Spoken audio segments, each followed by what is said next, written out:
বন্ধুরা, আজকের ভিডিওতে একটা super great housing finance company discuss করব, যে কোম্পানিটা এনএইচবি দ্বারা রেজিস্টার্ড। এনএইচবি মানে কি? National housing bank. NHB registered একটা হাউজিং ফিনান্স কোম্পানি। এবং যে কোম্পানিটা নিয়ে ডিসকাস করছি, কোম্পানিটা সুপার গ্রেট ফান্ডামেন্টালি সাউন্ড, অতীতের ফার্স্ট ক্লাস ট্র্যাক রেকর্ড রয়েছে এবং কোম্পানি গ্রেট ভ্যালুয়েশনে অ্যাভেলেবেল রয়েছে। এবং যে সেগমেন্ট থেকে কোম্পানি বিলং করে এটাকে আমরা হাউজিং ফিনান্স লোন সেগমেন্ট বলে থাকি, যেখানে হিউজ পরিমাণে গ্রোথ অপরচুনিটি রয়েছে। ইন্ডিয়াতে হাউজিং সেগমেন্ট এখান থেকে হিউজ পরিমাণে গ্রো করবে, এখানে কোনো দ্বিধা নেই। যত আরবানাইজেশন হবে তত কিন্তু এই ধরনের কোম্পানি হিউজ পরিমাণে পজিটিভ ইম্প্যাক্টের মধ্যে চলে আসবে, যে কারণে প্রত্যেকটা হাউজিং ডেভেলপমেন্ট কোম্পানি অবশ্যই এখান থেকে গ্রেট প্রাইস অ্যাপ্রিসিয়েশন নিয়ার ফিউচারে এক্সপেক্ট করা যায়। তো আজকে যে কোম্পানিটা ডিসকাস করবো, সেই কোম্পানি যেহেতু গ্রেট ভ্যালুয়েশনে অ্যাভেলেবেল রয়েছে। কেন গ্রেট ভ্যালুয়েশনে অ্যাভেলেবেল রয়েছে? প্যান্ডেমিকের কারণে এই ওভারঅল সেগমেন্টে একটা নেগেটিভ ইম্প্যাক্ট আসে, যেটা এই সেগমেন্টের অনেক কোম্পানি এখনো সেখান থেকে উগড়ে উঠতে পারেনি। যার মধ্যে এই কোম্পানিটাও একটা। কোম্পানির বুক ভ্যালুর থেকে কোম্পানির শেয়ার প্রাইস অনেক ডিসকাউন্টে ট্রেড করছে এবং কোম্পানি গ্রেট রিটার্নও জেনারেট করতে পারে। কোম্পানির কাছে ফার্স্ট ক্লাস বিজনেস মডেলে রয়েছে, যে কারণে আমি মনে করছি মার্কেট যেহেতু নেক্সট 1-2 বছর এখান থেকে বুলডানে থাকবে, সে কারণে এই কোম্পানিটায় অবশ্যই গ্রেট প্রাইস অ্যাপ্রিসিয়েশন এক্সপেক্ট করা যায়। তবে কোনো ধরনের বাই অথবা সেল রিকমেন্ডেশন হিসেবে নেবেন না, শুধুমাত্র এডুকেশনাল পারপাস, যে কিভাবে আমরা গ্রেট কোম্পানি বাছাই করে আমাদের পোর্টফোলিওতে অ্যাড করতে পারি, যাতে লং টার্ম টাইম পিরিয়ডে আমাদের পোর্টফোলিও গ্রেট পারফরমেন্স করতে পারে, সেটা সেখানে একমাত্র উদ্দেশ্য এইটা। তবে এখানে কোনো ধরনের রেকমেন্ডেশন কিন্তু আমি দিচ্ছি না। তো চলুন, কোম্পানিটা যদি বিজনেস মডেল ডিসকাস করতে হয়, তাহলে এটা সোজা কথায় বলতে গেলে একটা NBFC company, non banking financial service company, যে কোম্পানি হাউজিং সেগমেন্ট থেকে বিলং করে, মানে হাউজিং লোন সেগমেন্ট থেকে মেইনলি বিলং করে থাকে। কোম্পানির বিজনেস সম্পর্কে বলতে গেলে কোম্পানি কি কি বিজনেস করে থাকে? কোম্পানি রেসিডেন্সিয়াল ফ্ল্যাটে লোন দিয়ে থাকে। এছাড়া কোম্পানি ইন্ডিভিজুয়াল হাউজিং এবং প্রজেক্ট ডেভেলপমেন্ট লোন প্রোভাইড করে থাকে। তাছাড়া লোন এগেইনস্ট প্রপার্টি প্রোভাইড করে থাকে। এছাড়া কমার্শিয়াল প্রপার্টি, এছাড়া বিভিন্ন রেন্টাল, যে সমস্ত শপিং এর কথা বলে, শপ অথবা শোরুমের কথা বলে, সেই ক্ষেত্রেও কোম্পানি কিন্তু লোন প্রোভাইড করে থাকে। কোম্পানির কাছে ফার্স্ট ক্লাস ট্র্যাক রেকর্ডও রয়েছে এবং ওভারঅল সেগমেন্ট কিন্তু নিয়ার ফিউচারে হিউজ পরিমাণে গ্রোথ অপরচুনিটি রয়েছে। তার পিছনে যদি বেশ কিছু ইম্পর্টেন্ট পয়েন্ট বলতে হয়, যেমন ইন্ডিয়াতে এনবিএফসি সেগমেন্টে কেন এত মানুষ বুলিশ? কারণ ইন্ডিয়াতে ক্রেডিট গ্রোথ রেট কিন্তু হাইস্ট লেভেলে রয়েছে, হিউজ পরিমাণে ক্রেডিট গ্রোথ রেট রয়েছে, যেটা নিয়ার ফিউচারে আরো এখান থেকে অ্যাপ্রিসিয়েট হওয়ার চান্স রয়েছে। যে কারণে ওভারঅল ব্যাংকিং সেক্টরে কথা বলেন অথবা এনবিএফসি কথা বলেন, যে কোনো সেগমেন্টে কিন্তু এখান থেকে একটা হিউজ বুলডানে যাওয়ার পোটেনশিয়াল রয়েছে। কোম্পানির বিজনেসে যদি কিছু ইম্পর্টেন্ট কি রেশিওর কথা, কি পয়েন্টসের কথা বলতে হয়, অ্যাডভান্টেজের কথা বলতে হয়, যেখানে কোম্পানির টোটাল 284টি মার্কেটিং অফিস রয়েছে এবং কোম্পানি দুটো, মানে ইন্ডিয়ার বাইরে ডোমেস্টিক মার্কেটের পাশাপাশি ফরেন মার্কেটেও দুটো গ্লোবাল কান্ট্রিতে কোম্পানির প্রেজেন্ট রয়েছে। এটা একটা পজিটিভ সাইন। এবং কোম্পানির টোটাল আজকের দিনে যদি লোন বুকের কথা বলতে হয়, তাহলে কোম্পানির টোটাল 2 লাখ ক্রোড় লোন বুক বর্তমানে প্রেজেন্ট রয়েছে। এবং এটুকুই আমি মনে করি যে ওভারঅল সেগমেন্ট বুঝতে আপনাদের যথেষ্ট, কারণ ওভারঅল সেগমেন্ট সম্পর্কে প্রত্যেকের এই সেগমেন্ট সম্পর্কে আইডিয়া আছে, তাই বিজনেস মডেলে আমি খুব একটা গেলাম না। এবার যদি কোম্পানির ফিনান্সিয়াল রেশিওগুলো অথবা ফিনান্সিয়াল স্টেটমেন্ট অথবা কোম্পানির ভ্যালুয়েশন যাচাই করতে হয়, যেটা বোঝানোর জন্য আমি আপনার স্ক্রিনারের উপর নিয়ে যাব এবং স্ক্রিনারে কি কি ইম্প্রুভমেন্ট রয়েছে এবং কোন কোন পজিটিভ সাইনের জন্য আমি মনে করছি যে কোম্পানিটা গ্রেট ভ্যালুয়েশনে অ্যাভেলেবেল রয়েছে অথবা নিয়ার ফিউচারে প্রাইস অ্যাপ্রিসিয়েশন হতে পারে, সেই পয়েন্টসগুলো ডিটেইলে বোঝানোর চেষ্টা করব। চলুন, স্ক্রিনারের উপর আমি আপনাদের নিয়ে যাচ্ছি। তো যে কোম্পানিটা নিয়ে আজকের ভিডিওতে অ্যানালাইসিস করছি, কোম্পানির নাম LIC housing finance limited. LIC একটা আলাদা কোম্পানি, তার সাথে এলআইসি হাউজিং ফিনান্স কিন্তু আলাদা কোম্পানি। এলআইসি একটা খারাপ বিজনেস মডেল আমি মনে করি, কিন্তু এলআইসি হাউজিং ফিনান্স একটা সুপার গ্রেট কোম্পানি। যদি কোম্পানির বেশ কিছু ইম্পর্টেন্ট কি রেশিওর উপর নজর দিতে হয়, যেখানে কোম্পানি বর্তমানে মাত্র 6-এর পিতে অ্যাভেলেবেল রয়েছে। এবং যদি আমরা এর মিডিয়ান পি রেশিওতে যাই, তাহলে পি রেশিওর মধ্যে আমি এখানে চলে যাচ্ছি এবং পি রেশিওতে কোম্পানির 5 বছরের মিডিয়ান পি কত আছে? 8-এর মিডিয়ান পি আছে। এবং যদি আমরা 3 বছরের মিডিয়ান পি রেশিও দেখি, 3 বছরের মিডিয়ান পি এখানে 7.6 রয়েছে, মানে 7 এবং 8-এর পিতে কোম্পানি, আপনি ধরতে পারেন মিডিয়ান পিতে কোম্পানি ট্রেড করে।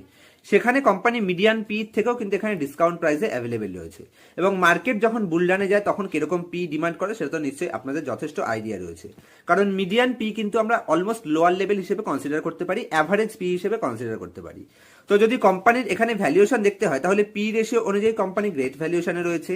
এবং যদি কোম্পানির রিটার্ন অন ইকুইটি দেখেন, তাহলে 11.1%, যেটা এনবিএফসি অথবা ব্যাংকিং কোম্পানি ক্ষেত্রে ভালোই ধরা যেতে পারে। এবং ডেট টু ইকুইটি রেশিও এই ধরনের কোম্পানির ক্ষেত্রে কোনো ম্যাটার করে না। যদি কোম্পানির আপনি এখানে প্রাইস টু বুক রেশিও দেখেন, তাহলে কোম্পানির এখানে আরেকটা পয়েন্টস আগে ডিসকাস করে দিচ্ছি, যে কোম্পানির যদি আপনি 1 বছরের হাই দেখেন, যেটা 446 টাকা, সেখান থেকেও কোম্পানি ডিসকাউন্টে আছে 418 টাকাতে। কোম্পানি যদি আপনি বুক ভ্যালু দেখেন তাহলে 494 টাকা কোম্পানির বুক ভ্যালু আছে। তার এগেনস্টে কোম্পানির কারেন্ট প্রাইস কত চলছে? 418 টাকা। মানে কোম্পানির বিজনেস যদি ভালো হয় তাহলে 494 টাকা অবধি তো কোম্পানি প্রাইস ডিমান্ড করতেই পারে। যদি কোম্পানির প্রাইস টু বুক ভ্যালু হিসেবে দেখেন তাহলে কোম্পানি গ্রেট ভ্যালুয়েশনে অ্যাভেলেবেল রয়েছে, একেরও কম প্রাইস টু বুক ভ্যালু আছে। তো একের ওপরের প্রাইস টু বুক ভ্যালু তো অবশ্যই কোম্পানি যাবে বলে আমি এক্সপেক্ট করছি, কোম্পানির বিজনেস যদি ভালো হয়। পিইজি রেশিও হিসেবে কোম্পানি গ্রেট ভ্যালুয়েশনে অ্যাভেলেবেল রয়েছে, প্রাইস টু সেলস হিসেবেও কোম্পানির ভ্যালুয়েশন এখানে লো দেখাচ্ছে। চলুন এবার যদি আমরা কোম্পানির কোয়ার্টারলি রেজাল্ট দেখে নিই তাহলে কোয়ার্টারলি এবং ইয়ারলি রেজাল্ট দেখলে বুঝতে পারবেন যে কোম্পানির অতীতে কিরকম ট্র্যাক রেকর্ড রয়েছে। তো যদি কোম্পানির রেভিনিউ দেখেন তাহলে 5012 কোটি টাকা, তারপর নেক্সট ইয়ার 4865 কোটি টাকা, প্যান্ডেমিকের কারণে এখানে একটু এফেক্ট এসছে। তারপর দেখুন 5296 এবং বর্তমানে লেটেস্ট এখানে 6759, মানে হাইয়েস্ট এভার এত বছরের সব থেকে কোয়ার্টারলি বেসিসে highest ever revenue company latest কোয়ার্টারে পোস্ট করেছে।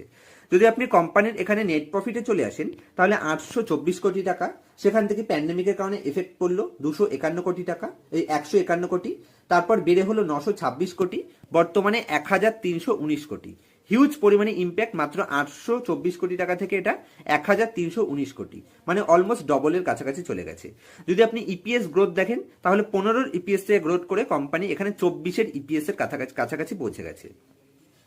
যদি কোম্পানির প্রফিট অ্যান্ড লস স্টেটমেন্টে চলে আসেন তাহলে প্রফিট অ্যান্ড লসের 6000 কোটি টাকা ছিল, তারপর 6700, 9300, 10800, 12400, 14000, 14800, 17300, 19700 এবং 19800। বর্তমানে যদি দেখেন কন্টিনিউয়াসলি গ্রো করতে করতে কোম্পানি 24177 কোটি টাকা হাইয়েস্ট রেভিনিউ পোস্ট করেছে এবং প্রত্যেক বছর কোম্পানি গ্রোথ দেখিয়েছে। এমন একটা সিঙ্গেল ইয়ার নেই যে বছরে কোম্পানি আগের বছরের তুলনায় টপ লাইনে গ্রোথ করতে পারেনি, সুতরাং এটা একটা পজিটিভ সাইন।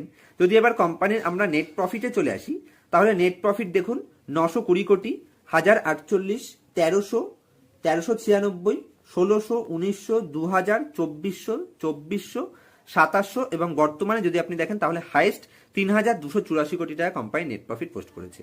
হিউজ পরিমাণে নেট প্রফিট এবং কোম্পানির টপ লাইন আপনি গ্রোথ দেখতে পাচ্ছেন। যদি আমরা ইপিএস গ্রোথ দেখি তাহলে মাত্র 18-র ইপিএস থেকে কোম্পানি গ্রো করে এখন 59-এর ইপিএস 59.69 ইপিএস জেনারেট করছে এবং আগের বছর যদি আমরা দেখি যেটা ছিল 52, সেটা ট্রেলিং 12 মান্থে কোম্পানি 59 অলমোস্ট 60-এর কাছাকাছি নিয়ে গেছে। এটা একটা পজিটিভ সাইন। তার সাথে কোম্পানি এখানে সামান্য পরিমাণে ডিভিডেন্ডও পে আউট করে থাকে।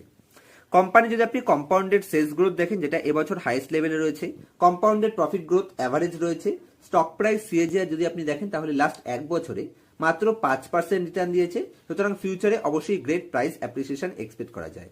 যদি কোম্পানির রিটার্ন অন ইকুইটি দেখেন তাহলে কন্টিনিউয়াসলি গ্রো একটা অ্যাভারেজ গ্রোথ কোম্পানি দেখাচ্ছে। 11-র return on equity last year রয়েছে এবং প্রিভিয়াস 3 বছরে কোম্পানি 12% সিএজিআর দেখিয়েছে এবং প্রিভিয়াস 5 বছরের অ্যাভারেজ কোম্পানি 13%। এখানে অবশ্যই একটু ডাউন ট্রেন্ড আপনি লেটেস্ট ইয়ারে দেখতে পাচ্ছেন। কেন দেখতে পাচ্ছেন? কারণ ওভারঅল সেগমেন্টে আমরা জানি প্রত্যেকটা এই ধরনের কোম্পানিতে মেন যেটা এত বছর প্রবলেম ছিল সেটা হচ্ছে ইন্টারেস্ট রেট হাইকের কারণে কোম্পানিগুলোর কস্ট অফ বরোয়িং ইনক্রিজ হয়ে গেছিল, যে কারণে এক বছর এখানে ইম্প্যাক্ট এসছে। আপনি নেট প্রফিটেও দেখতে পারেন, কম্পাউন্ডেড প্রফিট গ্রোথে এবং রিটার্ন অন ইকুইটিতে সেম প্রবলেম, কিন্তু বাদ বাকি কোম্পানি ফার্স্ট ক্লাস সবকিছু রয়েছে। যদি কোম্পানির ব্যালেন্স শিটে চলে আসেন তাহলে কোম্পানির কাছে রিজার্ভ যেটা ছিল 7779 কোটি টাকা সেটা ইনক্রিজ করে কোম্পানি হাইস্ট লেভেলে দাঁড়িয়ে আছে 27075। ব্যাংকিং কোম্পানির ক্ষেত্রে বড়োইং যত বাড়বে সেটা পজিটিভ সাইন, এখানে কোনো নেগেটিভ সাইন নেই। ফিক্সড অ্যাসেট খুব একটা প্রয়োজন হয় না এবং সিডব্লিউআইপি এক্ষেত্রে না দেখলেও চলে। যদি এবার আপনি কোম্পানির শেয়ার হোল্ডিং প্যাটার্নে চলে আসেন তাহলে শেয়ার হোল্ডিং প্যাটার্নে যেখানে 40% স্টেক ছিল প্রমোটারের কাছে সেটা ইনক্রিজ হয়ে 45% এসছে। যদি প্রিভিয়াস 5খানা কোয়ার্টার দেখি তাহলে যেটা 45% স্টেক ছিল 45.24% সেটা 45.24%ই রয়েছে। এবং যদি এফআইআই স্টেক দেখেন তাহলে এফআইআই কাছে যেটা 20% স্টেক ছিল সেটা অবশ্যই তারা 3% ডিক্রিজ করে 17%-এ নিয়ে এসছে, কিন্তু সেম টাইম পিরিয়ডে যদি আপনি এখানে ডিআইআই স্টেক দেখেন যেটা 19% ছিল সেটা 25% করেছে, মানে ডিআইআই কন্টিনিউয়াসলি এখানে বাইং করছে। এবং প্রথম থেকে যদি আপনি দেখেন তাহলে সেপ্টেম্বর 2020 থেকে কন্টিনিউয়াসলি বাইং তারা লাগিয়ে এসেছে, যেটা মাত্র 10% থেকে কন্টিনিউয়াসলি ইনক্রিজ করে তারা এখন হাইয়েস্ট লেভেল 25% লেভেলে দাঁড়িয়ে আছে। এবং লাস্ট যদি 2-3টে কোয়ার্টারও দেখেন তাহলে 22% থেকে তারা 25%-এ নিয়ে এসছে। লাস্ট 5খানা কোয়ার্টারে যদি আপনি পাবলিক স্টেক দেখেন, যেটা 15%-এর কাছাকাছি ছিল, সেটা 15% থেকে ডিক্রিজ হয়ে এখানে 12%-এ চলে এসেছে। এটা একটা পজিটিভ সাইন যে লুজার হ্যান্ডের কাছে থেকে কন্টিনিউয়াসলি স্ট্রং হ্যান্ডের কাছে শেয়ার হোল্ডিং ট্রান্সফার হচ্ছে, এবং এখানে আর কোনো স্ট্রং হ্যান্ড আপাতত দেখা যাচ্ছে না। যারা স্ট্রং হ্যান্ড ছিল তারা এখন নেই, কিন্তু এখানে পাবলিক স্টেক কন্টিনিউয়াসলি রিডিউস হয়েছে, এটা অবশ্যই একটা পজিটিভ সাইন, এবং ডিআইআই কন্টিনিউয়াসলি এখানে বাইং করছে, এটাও একটা পজিটিভ সাইন। লাস্ট 5খানা কোয়ার্টারে 19% থেকে তারা 25%-এ নিয়ে এসছে। এটা দিয়ে আমরা ইজিলি বুঝতে পারি যে এই কোম্পানিটা নিয়ে ডিআইআই কতটা বুলিশনেস প্রোভাইড করছে। তো বন্ধুরা, আমি মনে করছি আজকের ভিডিওতে এলআইসি হাউজিং ফিনান্স কোম্পানিটা বাছাই করার পেছনে কি কি রিজন আছে, কেন আমি মনে করছি এই কোম্পানিটা গ্রেট প্রাইস অ্যাপ্রিসিয়েশন হতে পারে, প্রত্যেকটা পয়েন্ট নিশ্চয়ই আমি আপনাদের ইজিলি বুঝিয়ে বলতে পেরেছি। যেখানে প্রত্যেকটা পিএসইউ কোম্পানি কিরকম রিটার্ন দিয়েছে আপনারা দেখেছেন। অতীতে আমরা যে সমস্ত পাঞ্জাব ন্যাশনাল ব্যাংক থেকে শুরু করে, ব্যাংক অফ মহারাষ্ট্র থেকে শুরু করে, ব্যাংক অফ ইন্ডিয়া থেকে শুরু করে যত ব্যাংক বাছাই করেছি, সবকটা ব্যাংকিং কোম্পানি 100%-এর উপর আমাদের প্রফিট দিয়ে গেছে। প্যাটেল ইঞ্জিনিয়ারিং সিলেক্ট করেছিলাম, সেখান থেকে আমরা 100% প্রফিটে দাঁড়িয়ে আছি। আমরা প্রকাশ পাইপ লিমিটেড কোম্পানিটায় 75% প্রফিটে দাঁড়িয়ে আছি। ম্যাক্সিমাম যত কোম্পানি, আরইসি লিমিটেড ধরুন, পিএফসি ধরুন, ম্যাক্সিমাম কোম্পানি আপনারা দেখতে পারবেন যেখানে আমরা 100%-এর বেশি প্রফিটে দাঁড়িয়ে আছি। সেরকম এই কোম্পানিটাতেও আমি মনে করছি গ্রেট প্রাইস অ্যাপ্রিসিয়েশন হতে পারে। যদিও এখান থেকে 100% প্রফিটের অপরচুনিটি নেই, কিন্তু শর্ট টার্ম টাইম পিরিয়ডে একটা গ্রেট প্রাইস অ্যাপ্রিসিয়েশন এখান থেকে এক্সপেক্ট করাই যায়। তবে কোনো ধরনের বাই অথবা সেল রিকমেন্ডেশন হিসেবে নেবেন না, শুধুমাত্র এডুকেশন পারপাস। আর কিভাবে আপনি একটা গ্রেট কোম্পানিকে বাছাই করতে পারবেন, যদি আমার কাছ থেকে পার্সোনাল ক্লাসে আপনারা অ্যাডভান্স লেভেলের স্টক মার্কেট অ্যানালাইসিস শিখতে চান, যেটা আপনার আশেপাশের 100খানা লোকের মধ্যে থেকে যে কেউ বাছাই করতে পারবে না, যেগুলো আপনার আশেপাশে 99 জন দেখতে পাচ্ছে না, সেটা আপনি কিভাবে দেখতে পাবেন? যতক্ষণ পর্যন্ত আপনার আশেপাশের লোক যেগুলো দেখতে পাচ্ছে সেগুলোই যদি আপনি দেখেন, তাহলে আপনারা তাদের মতনই রিটার্ন জেনারেট করবেন। কিন্তু যতক্ষণ পর্যন্ত আপনার আশেপাশের লোক যেগুলো দেখতে পাচ্ছে না সেটা আপনি আইডেন্টিফাই করা শিখে যাবেন, তারপর থেকে কিন্তু আপনি ইজিলি বড় বড় প্রফিট জেনারেট করতে পারবেন। কারণ যে জিনিসটা সবাই দেখতে পাচ্ছে তার উপরে গিয়ে আপনি কি অ্যাডভান্স দেখতে পাচ্ছেন, এই ব্যালেন্স শিট থেকেই, এই প্রফিট অ্যান্ড লস স্টেটমেন্ট থেকেই, এবং এই যত নলেজ আছে এই নলেজগুলো যদি আমার কাছ থেকে পার্সোনাল ক্লাসে শিখতে চান, আমার ক্লাস অলরেডি চলছে, আপনারা চাইলে আমার পার্সোনাল ক্লাসে অ্যাড হতে পারেন। নিচে আপনারা আমার মোবাইল নাম্বার দেখতে পাচ্ছেন, অবশ্যই আমার সাথে কন্ট্যাক্ট করার চেষ্টা করতে পারেন যদি পার্সোনাল ক্লাস করার ইচ্ছা থাকে। তবে আজকের মতো এই অবধি। যদি এই কোম্পানিটা রিলেটেড অথবা stock, bond, mutual fund related কোনো কিছু জানার থাকে, নির্দ্বিধায় আমাকে কমেন্ট করতে পারেন। আমি প্রত্যেকটা কমেন্ট পড়ি এবং প্রত্যেকটা কমেন্টের আমার তরফ থেকে বেস্ট রিপ্লাই দেওয়ার চেষ্টা করি। দেখা হবে নেক্সট ভিডিওতে কোনো ইনফরমেটিভ টপিকের সাথে। ততক্ষণ পর্যন্ত হ্যাপি ইনভেস্টিং, হ্যাপি ট্রেডিং।